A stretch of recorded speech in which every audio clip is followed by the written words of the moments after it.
राधे राधे दोस्तों, राधे राधे क्लासेस में आप सभी का स्वागत है। तो कैसे हैं आप सभी लोग? आई होप आप सभी लोग अच्छे होंगे। तो आज की क्लास में हम लोग पढ़ने वाले हैं कुछ प्रीपोजिशन से संबंधित क्वेश्चंस।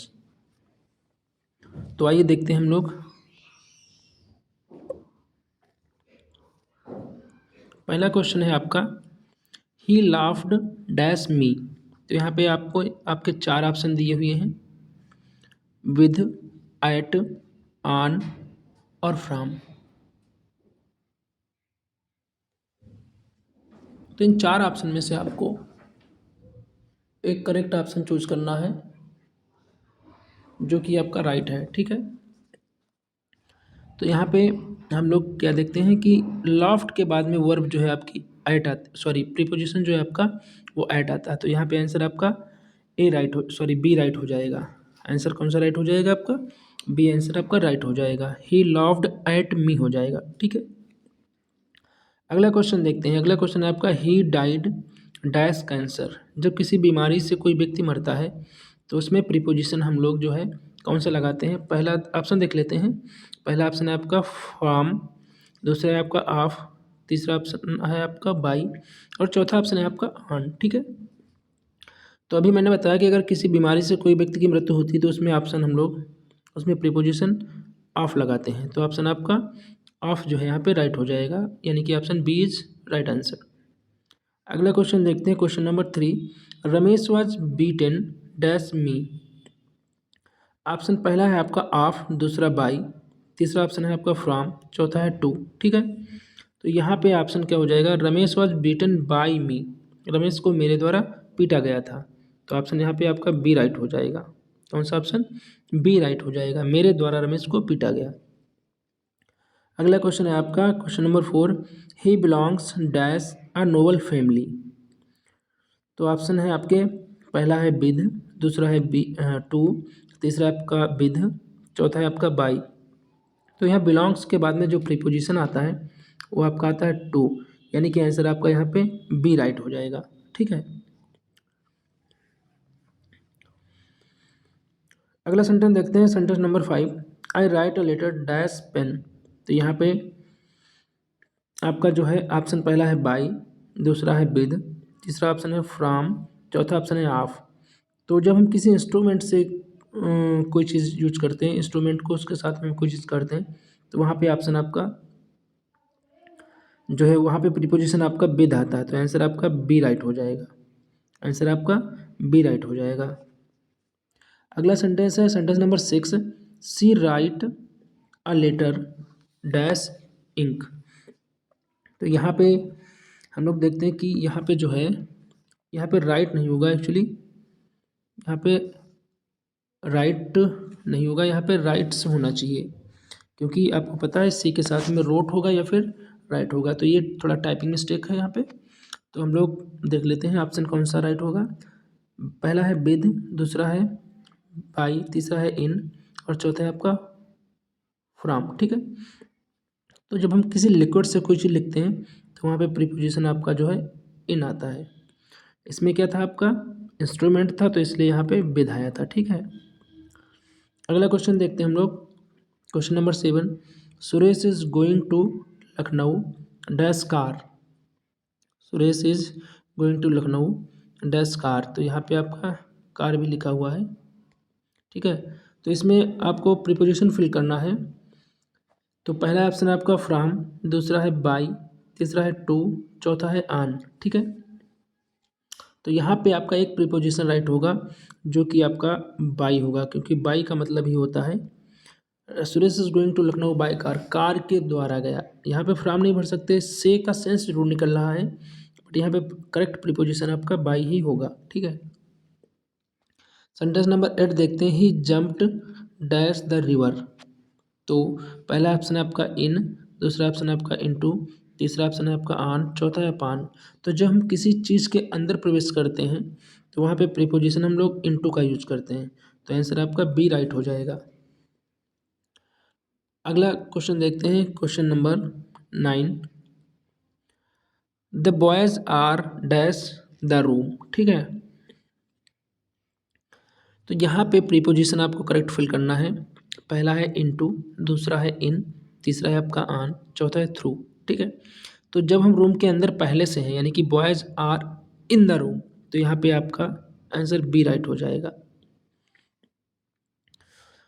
अगला क्वेश्चन है आपका question number 10, he did not come dash illness.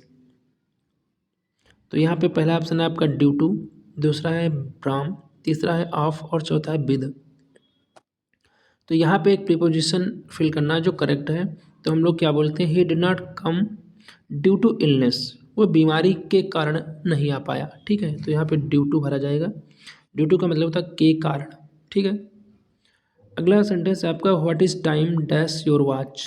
पहला ऑप्शन है आपका इन, दूसरा है एट, तीसरा है आपका ऑन और चौथा है आपका बाय। तो what is time by your watch होता है, इन योर वॉच नहीं, what is time by your watch होता है। तो यहाँ पे ऑप्शन आपका डी राइट हो जाएगा। अगला है सेंटेंस, अगला है आपका he is suffering dash fever. ये तो आप लोगों को पता होना चाहिए, आप लोग बहुत दिन से लिखते ही आ रहे हैं, एप्लीकेशन में बराबर लिखते हैं, he is suffering from fever. ठीक है, तो ऑप्शन आपका सी राइट हो जाएगा, बाकी सारे कट जाएंगे, आपका सी आंसर राइट हो जाएगा। जो करेक्ट प्रीपोजिशन है यहाँ पे वो फ्रॉम होगा। Sentence number 13, it has been raining dash morning. आपको पता है ये सेंटेंस आपका प्रेजेंट परफेक्ट कंटिन्यूअस का है, उसमें मॉर्निंग के लिए हम लोग क्या यूज करते हैं। तो पहला ऑप्शन है आपका फ्रॉम, दूसरा है फॉर, तीसरा है आपका सिंस और चौथा है बाय। यहाँ पे आपका सिंस राइट हो जाएगा, ऑप्शन नंबर सी राइट हो जाएगा, क्योंकि मॉर्निंग के लिए हम लोग सिंस का ही यूज करते हैं। अगला सेंटेंस आपका ही is eager dash no his result. तो बहुत ज़्यादा ईगर है अपना रिजल्ट जानने के लिए, तो यहाँ पे आपका इन्फिनेटिव आएगा। तो इन्फिनेटिव कैसे बनता है, मेन वर्ब की फर्स्ट फॉर्म के पहले टू लगा करके इन्फिनेटिव बनाया जाता है। तो आंसर आपका बी राइट हो जाएगा, he is eager to know his result. अपना रिजल्ट जानने के लिए वो बहुत ही ज़्यादा उत्सुक है, ईगर का मतलब उत्सुक। तो आंसर आपका बी राइट हो जाएगा। अगला सेंटेंस है आपका 15, fruits are distributed dash those 5 boys. तो यहाँ पे आपका ऑप्शन आपका है बिटवीन, उसके बाद में बी है इन, सी है अमंग और डी है आपका इनटू। तो इसमें आपका अगर दो लोगों के लिए चीज़ होती है डिस्ट्रीब्यूटेड के लिए तो हम बिटवीन का यूज करते हैं, अगर दो से अधिक है तो हम अमंग का यूज करते हैं। तो यहाँ पे आपका अमंग जो है राइट हो जाएगा। अगला क्वेश्चन देखते हैं, question number 16, cow feed dash grass. तो यहाँ पे ऑप्शन है आपका इन, दूसरा ऑप्शन है आपका ऑन, सी ऑप्शन है आपका अपॉन और डी ऑप्शन है आपका बाय।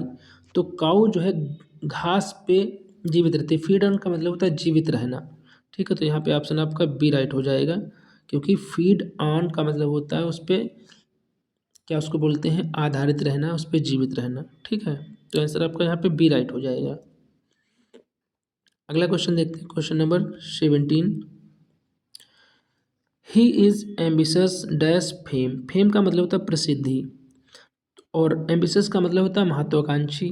तो वो ये तो अगर इसको आप पढ़ेंगे तो इसका प्रीपोजिशन आपका सही ऐसे ही निकल आता है, he is ambitious for fame, वो प्रसिद्धि के लिए बहुत ही ज़्यादा महत्वाकांक्षी है। तो जाहिर सी बात है हम लोग बी आंसर राइट कर देंगे यहाँ पे, he is ambitious for fame. ठीक है, अगला सेंटेंस आपका 18, ही वॉज इन्वाइटेड डैश डिनर। तो जब हम किसी को डिनर के लिए इन्वाइट करते हैं तो वो फिर हमारा प्रीपोजिशन टू ही लगता है वहाँ पे, he was invited to dinner. तो ऑप्शन आपका बी राइट हो जाएगा। उसके बाद में क्वेश्चन है आपका 19, he was went dash doing. ठीक है, पहला ऑप्शन है आपका इन, दूसरा है आपका ऑन, तीसरा ऑप्शन है आपका फॉर और चौथा ऑप्शन है आपका बाय। तो यहाँ पे वेंट के बाद में हम लोग ऑप्शन बी करेक्ट करेंगे, ऑन। वेंट ऑन का मतलब होता है इच्छुक होना, ही वॉज वेंट ऑन डूइंग, वो काम करने का इच्छुक था। ठीक है, वेंट ऑन का मतलब होता है डिजायरस यानी कि इच्छुक। ठीक है, लास्ट क्वेश्चन है आपका, आई कांग्रेचुलेटेड यू डैश योर सक्सेस। पहला ऑप्शन है आपका फॉर, दूसरा ऑप्शन है आपका ऑन, तीसरा ऑप्शन है आपका एट और चौथा ऑप्शन है आपका सिंस।